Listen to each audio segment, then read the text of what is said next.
Hello friends, Hindi के नए test के साथ मैं आप सभी का स्वागत करता हूं। और जैसा कि आप जानते हैं कि इस टेस्ट में हम जो क्वेश्चन लेते हैं वो जो पिछले एग्जाम से में आए हुए होते हैं वो होते हैं, और वो प्रश्न होते हैं जो अगले एग्जाम से में आने की बहुत ही संभावना होती है फ्रेंड्स। तो यदि आपने और वीडियोज़ नहीं देखे हैं तो वो वीडियोज़ भी देख लीजिए। इसके साथ साथ जो हमने जीएस के वीडियो बनाए हैं फ्रेंड्स, वो बहुत अच्छी क्वालिटी के हैं। अगर वो ईमानदारी से यदि प्रश्न हल कर लिए जाएं या कर लिया जाए जीएस का पोर्शन, तो जीएस का कोई भी क्वेश्चन बाहर फ्रेंड्स नहीं जाएगा।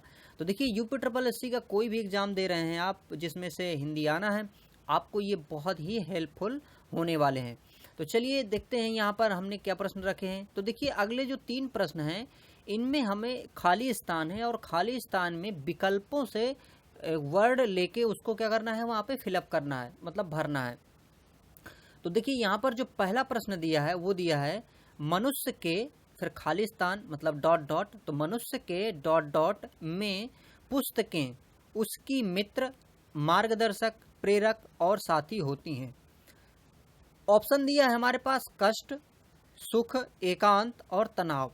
तो मनुष्य के, फिर क्या है भरेंगे यहाँ पर एकांत। तो मनुष्य के एकांत में पुस्तकें उसकी मित्र, मार्गदर्शक, प्रेरक और साथी होती हैं। तो यहाँ पर ऑप्शन सी इसका सही आंसर होगा, और इसको यहाँ पर पुट अप करेंगे फ्रेंड्स। अगला देखिए प्रश्न देखते हैं। धोखे भरे आधुनिक समाज में डॉट डॉट की प्रवृत्ति दिन प्रतिदिन बढ़ती जा रही है। ऑप्शन ए प्रत्यावर्तन, ऑप्शन बी प्रवंचन, ऑप्शन सी प्रवचन, ऑप्शन डी है प्रवर्तन। तो यहाँ पर देखिए क्या भरा जाएगा, प्रवंचन भरा जाएगा। ऑप्शन बी सही होगा। तो क्या ये जो पूरा वाक्य बनेगा क्या हो जाएगा, वो बन जाएगा धोखे भरे आधुनिक समाज में प्रवंचन की प्रवृत्ति दिन प्रतिदिन बढ़ती जा रही है। तो इस प्रकार से ऑप्शन बी यहाँ पर सही होगा फ्रेंड्स। अगला देखते हैं। देखिए, अगला प्रश्न क्या है कि जाति सामाजिक स्त्रीकरण की एक डॉट डॉट व्यवस्था है।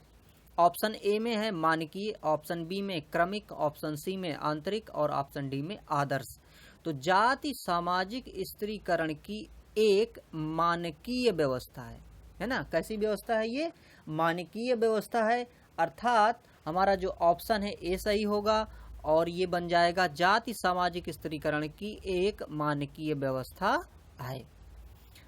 अगले प्रश्न की ओर चलते हैं। तो देखिए, अगला प्रश्न क्या है कि एक संधि विच्छेद दिया गया है और उसका संधि शब्द बताना है। तो संधि विच्छेद क्या है, वाणी प्लस औचित्य का सही संधि शब्द कौन सा है। ऑप्शन ए दिया है वाण्योचित्य, ऑप्शन बी दिया है वाण्योचित्य, ऑप्शन सी है वाण्यचित्त, ऑप्शन डी है वाण्योचित्य। तो देखिए, यहाँ पर इसको पहले हम समझते हैं कि इसमें आखिरकार है क्या। तो देखिए, ई के बाद में क्या आ गया है, औ आ गया है, ठीक है। अब यहाँ पर देखिए हमारे पास एक संधि जो है, कौन सी संधि, यण संधि। यण संधि क्या कहती है कि आ ई के ऊ के बाद में अगर कोई असमान स्वर आए, अगर कोई असमान स्वर आता है तो क्या उसमें से होता है, देखिए ई का क्या हो जाता है, वहां पर या हो जाता है। तो देखिए, जब वो यहां पर ई का या हो जाएगा, ऊ का वा हो जाएगा, तो यहां पर ई का क्या होना है, या होना है, ठीक है। तो देखिए, ये यहां पर अब विच्छेद को अगर हम एक साथ लाने की कोशिश करेंगे, तो देखिए ये जो ई है, ये ई किस में बदलेगी, या में बदलेगी। अब यहाँ पर क्या है, देखिए औ है, तो ये क्या बनेगा, ये बन जाएगा। अब यहाँ का देखिए जो णा है, ये णा है, इसका क्या हो जाएगा, ये हो जाएगा, आधा हो जाएगा, है ना। तो अब देखिए, अब अगर इसको हम मिलाएं तो कि यहाँ वा अवयव, और यहाँ पर अब बाकी ये वाला चित्त आ जाएगा, तो ये आ जाएगा चित्त। तो क्या शब्द बना फ्रेंड्स, वाण्यव चित्त, ये बना। अर्थात ऑप्शन यहाँ पे ए अपना क्या होगा, सही होगा। तो इस प्रकार से हम इसको टेकल कर लेंगे आसानी से, और ये ऑप्शन ए इसका हम सही कर लेंगे। क्योंकि देखिए भाई, जो संधि होती है उसमें से विकार जो होता है पहले शब्द के लास्ट वाले वर्ण में होता है, और दूसरा जो शब्द होता है उसके पहले जो करेक्टर होता है, पहला जो अक्षर होता है उसमें होता है। तो पहले शब्द के लास्ट वाले अक्षर में और दूसरे शब्द के पहले वाले अक्षर में विकार होता है ना, यही तो संधि कहलाता है। तो इस प्रकार से इन दोनों के विकार से ही हम संधि को पहचान लेंगे। अगला देखिए, शब्द दिया है अन्वीक्षण। तो अन्वीक्षण का संधि विच्छेद कौन सा है? अन्वीक्षण का हमें सही संधि विच्छेद फ्रेंड्स बताना है। अब देखिए यहाँ पर पहला दिया है अनु प्लस ईक्षण, दूसरा दिया है अन प्लस वीक्षण, और यहाँ पर सी नंबर में दिया है क्या अनु प्लस ईक्षण, और डी में दिया है अनु प्लस ईक्षण। तब देखिए इसका कैसे हम करेंगे, इसमें से आप इसको अगर लेते हैं तो देखिए यण संधि के हिसाब से ये ऊ है और ये ई है, तो ऊ का क्या हो जाएगा, वाह हो जाएगा। ठीक है, अब यहाँ पे बड़ी ई है तो ये ई लग जाएगा। अब यहाँ का देखिए जो नू है वो क्या हो जाएगा, ये आधा नाम बन जाएगा। तो आसानी से देखिए अब क्या बन गया, अन्वीक्षण बन गया ये। तो इसका मतलब है ये कि ए ही इसका क्या हो जाएगा, सही हो जाएगा। तो यहाँ पर ऑप्शन ए सही होगा, मतलब कि अन्वीक्षण का जो संधि विच्छेद होगा वो क्या होगा, अनु प्लस ईक्षण। अगला देखिए, अब यहां पर एक शब्द दिया है सी तरतु, और इसका संधि विच्छेद हमें करना है, बताना है, इसका संधि विच्छेद बताना है। अब देखिए ऑप्शन यहां पर दिया है सी प्लस रतु, बी ऑप्शन दिया है सीता प्लस ऋतु, सी में दिया है शीत प्लस ऋतु, और डी में दिया है शीत प्लस ऋतु। तो यहाँ पर अब देखिए आप इसको तीसरे को देखिए फ्रेंड्स, यहाँ पर देखिए क्या है कि आ के बाद में री आ रहा है। ठीक है, आगे बाद में क्या आ रहा है, मतलब री आ रहा है, तो क्या बनेगा यहाँ पर, अर बनेगा। क्या बनेगा, अर बनेगा। अब देखिए ये जो अर है ना फ्रेंड्स, यही इसमें सी तरतु का काम का है ना, अर्तु है ना, सी तरतु। तो इस प्रकार से इसका ऑप्शन क्या हो जाएगा, ये सही हो जाएगा। और यहाँ पर अगर हम ये बात करें फ्रेंड्स कि संधि कौन सी है, तो यहाँ पर संधि देखिए गुण होगी, मतलब ई के बाद अगर आ के बाद ई आता है तो क्या हो जाता है, ए हो जाता है। आ के बाद ऊ आता है जैसे, तो अ हो जाता है। और इसी प्रकार से अगर हम बात करें कि आ के बाद में अगर री आता है, ऋषि आता है, तो अर हो जाता है। तो इस प्रकार से यहाँ पर ये गुण संधि होगी, और गुण संधि के हिसाब से हम इसको क्या कर लेंगे, टेकल कर लेंगे। अगला देखिए, हिंदी के अतिरिक्त कौन सी भाषा देवनागरी लिपि में लिखी जाती है? Option A Sindhi, option B Punjabi, option D Bangla, और ऑप्शन डी नेपाली। तो इनमें फ्रेंड्स जो भाषाएं अपने पास यहाँ पर दी गई हैं, तो कौन सी लिखी जाती है, ये नेपाली लिखी जाती है। ठीक है, तो हिंदी तो लिखी ही जाती है। हिंदी की जो वो है स्क्रिप्ट जिसे बोलते हैं, लिपि बोलते हैं। लिपि क्या है, देखिए लिपि का मतलब होता है भाषा को हम किस तरह से लिख रहे हैं। तो भाषा के लिखने के जो कैरेक्टर्स हैं उनको हम लिपि कह रहे हैं। तो लिपि में जो हमारी देवनागरी लिपि है, अब जैसे खड़ी बोली है ना, तो खड़ी बोली को किस स्क्रिप्ट में हम लिख रहे हैं, देवनागरी स्क्रिप्ट में लिख रहे हैं। इसी प्रकार से जो नेपाली भाषा है, ये लोग भी किस में लिखते हैं, देवनागरी लिपि में लिखते हैं। अगला प्रश्न देखिए, एक पुस्तक है, पुरस्कृत पुस्तक हवा में हस्ताक्षर, ये किस साहित्यकार की रचना है? ऑप्शन ए दिया है doctor Kailash Vajpayee, option B में दिया है डॉक्टर रघुवंश, ऑप्शन सी में दिया है मृदुला गर्ग, और ऑप्शन डी में दिया है निर्मल वर्मा। तो हवा में हस्ताक्षर ये एक पुस्तक है, और इसके जो लेखक हैं फ्रेंड्स वो हैं डॉक्टर कैलाश वाजपेयी। देखिए इस तरह के प्रश्न भी यूपीएससी पूछता है, इसलिए इसको फ्रेंड्स इसमें से रखा गया है। अगला प्रश्न देखते हैं, निम्नलिखित में से कौन सी बोली राजस्थानी हिंदी के अंतर्गत आती है? मतलब कौन सी बोली है जो राजस्थानी हिंदी के अंतर्गत आती है? ऑप्शन है मगही, कन्नौजी, मेवाती और बघेली। तो देखिए यहाँ पर जो राजस्थानी हिंदी है, मतलब राजस्थान क्षेत्र की जो हिंदी है, उसमें से कौन सी वो आती है? मेवाती आती है। अब देखिए मेवाती राजस्थान के उसमें आती है। अगर हम यहाँ पर बात करें मगही, तो मगही वाला जो फ्रेंड्स है ये भोजपुरी वाला जो क्षेत्र है वहाँ पर ये मगही मतलब प्रयोग में होती है एक प्रकार से।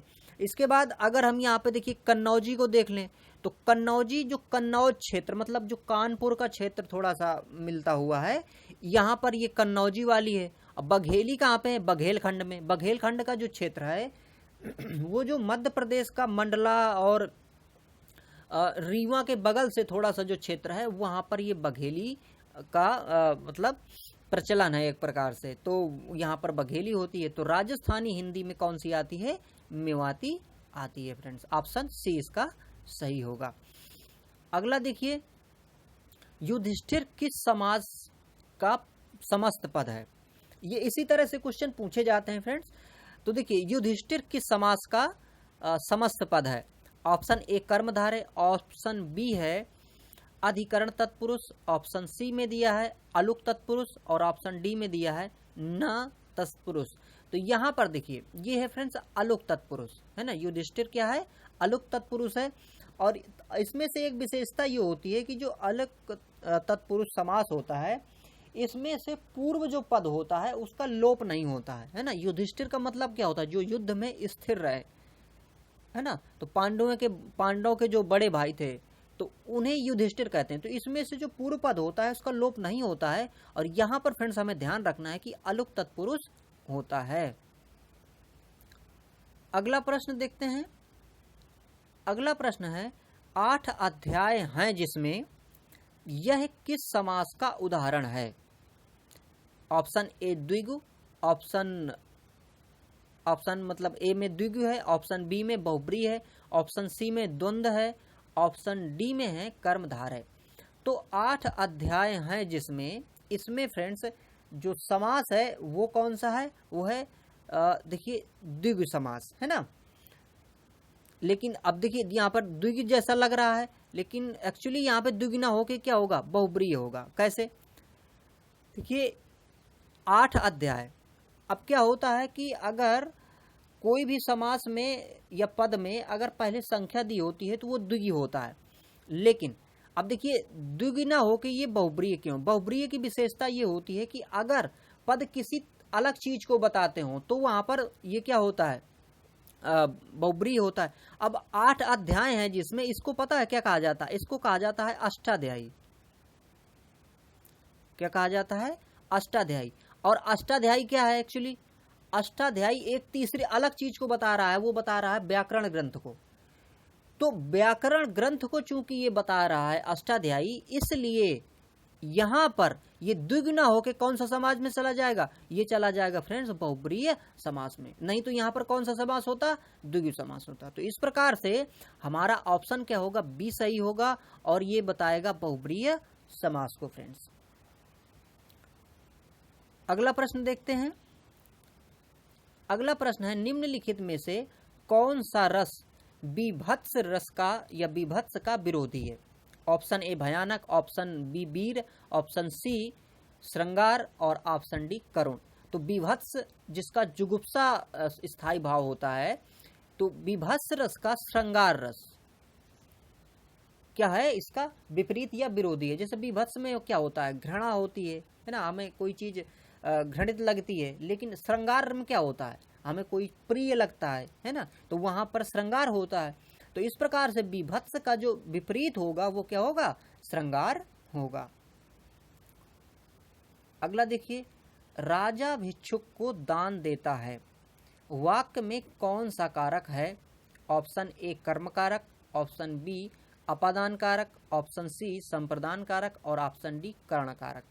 तो देखिए राजा भिक्षुक को दान देता है, तो यहां पर फ्रेंड्स जो कारक होगा वो कौन होगा?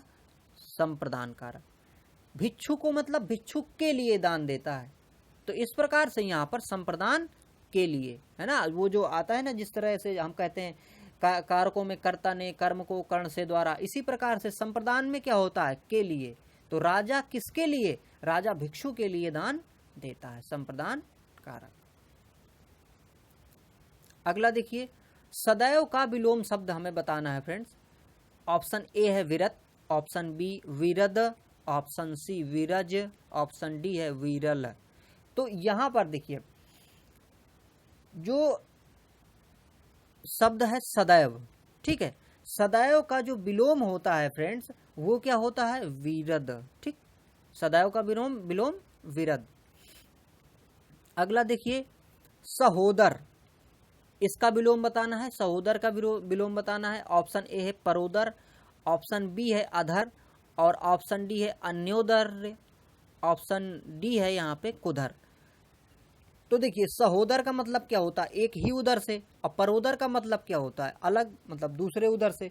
दूसरे, जैसे अगर एक ही पेट से जन्म लेते हैं तो सहोदर होते हैं, अगर अलग अलग उससे मतलब गर्भ से जन्म लेते हैं तो परोदर होते हैं। तो इस प्रकार से इसका विलोम जो होगा वो क्या होगा, परोदर होगा। अगला देखिए यहाँ पे प्रश्न दिए गए हैं, तो यहाँ पर 3 प्रश्नों में क्या बताना है, हमें पर्यायवाची बताना है। तो यहाँ पर प्रश्न है यातुधान, और यातुधान का हमें क्या बताना है, पर्यायवाची बताना है। ऑप्शन दिया है वसन, आग, अश्व, निसीचर। यहाँ पर देखिए यातुधान का जो पर्यायवाची होगा वो निसीचर होगा। यातुधान का मतलब क्या होता है, इसके और अगर पर्यायवाचियों की बात करें तो दानव होता है, सुरारी होता है, असुर होता है, जैसे राक्षस होता है, उसी को तो यातुधान कहते हैं। तो यातुधान का जो विलोम जो पर्यायवाची हो जाएगा तो क्या होगा पर्यायवाची उसका, निसीचर, अर्थात ऑप्शन डी सही होगा इसका। अगला देखिए, रात का बताना है पर्यायवाची। ऑप्शन यहाँ पर देखिए क्या है, धाम है, त्रियामा है, अमीय है और पयस है। तो यहाँ पर अगर हम बात करें कि रात्रि है तो रात्रि का क्या होगा, यह रात है, यह रात्रि है, इसका होता है क्या, त्रियामा। तो इसका त्रियामा पर्यायवाची शब्द होगा फ्रेंड्स। अगला प्रश्न देखते हैं, ग्रीवा, इसका भी पर्यायवाची बताना है हमें। ऑप्शन ए में दिया है पैर, ऑप्शन बी में दिया है कलाई, ऑप्शन सी है पृष्ठ और ऑप्शन डी गर्दन। तो ग्रीवा का पर्यायवाची क्या होता है, गर्दन। ग्रीवा मतलब गर्दन होता है। और जो एक शब्द आता है जैसे सुग्रीव, सुग्रीव का मतलब क्या होता है, जिसकी ग्रीवा सुंदर हो उसे कहते हैं सुग्रीव। अगला प्रश्न देखिए, प्रश्न है गोबर गणेश, यह किस समास का उदाहरण है। ऑप्शन ए संबंध तत्पुरुष, ऑप्शन बी है संप्रदान तत्पुरुष, ऑप्शन डी है करण तत्पुरुष, और ऑप्शन डी है फ्रेंड्स अधिकरण तत्पुरुष। तो देखिए ये जो शब्द है एक क्या, गोबर गणेश, तो गोबर गणेश में क्या है, अधिकरण तत्पुरुष है फ्रेंड्स। कौन सा तत्पुरुष है, अधिकरण तत्पुरुष। जहां पर क्या होता है कि देखिए पहले पद के कारण का मतलब एक कारण बोध होता है ना, कि जैसे किसके द्वारा बनाया गया गणेश, तो गोबर के द्वारा जो निर्मित है ना, गोबर के द्वारा निर्मित। तो इस प्रकार से यहां पर क्या हो जाएगा, अधिकरण तत्पुरुष हो जाएगा। अगला देखिए, 3 वेणियां मिलती हैं जहां, यह किस समास का उदाहरण है। ऑप्शन ए तत्पुरुष, ऑप्शन बी बहुब्री है, ऑप्शन सी में दिया है कर्मधारय, और ऑप्शन डी में दिया है द्विगु समास। तो देखिए 3 वेणियां मिलती हैं जहां, वहां पर समास कौन सा होगा, द्विगु समास होगा। अब देखिए ये 3 वेणियां जो मिलती हैं ना फ्रेंड्स, ये किसी तीसरी चीज को चूंकि इंडिकेट नहीं कर रहा है, नहीं तो यहाँ पर भी हम क्या कह देते कि ये कैसे में चला जाता, बहुब्री में चला जाता, जैसे वहां पे एक वो पुस्तक को इंडिकेट कर रहा था अष्टाध्यायी। लेकिन 3 वेणियां जहां मिलती हैं वहां पर क्या होगा, द्विगु समास होगा। अगला देखिए प्रश्न है, सदा सच बोलना चाहिए, यह किस प्रकार का वाक्य भेद है। ऑप्शन ए संदेहवाचक, ऑप्शन बी इच्छावाचक, ऑप्शन डी आज्ञावाचक, ऑप्शन मतलब डी में है अब संकेतवाचक। तो देखिए यहाँ पर सदा सच बोलना चाहिए, ये क्या है, एक प्रकार से इच्छावाचक है ना, सदा सच बोलना चाहिए, ये एक हम इच्छा एक प्रकार से जता रहे हैं कि सदा सच बोलना चाहिए।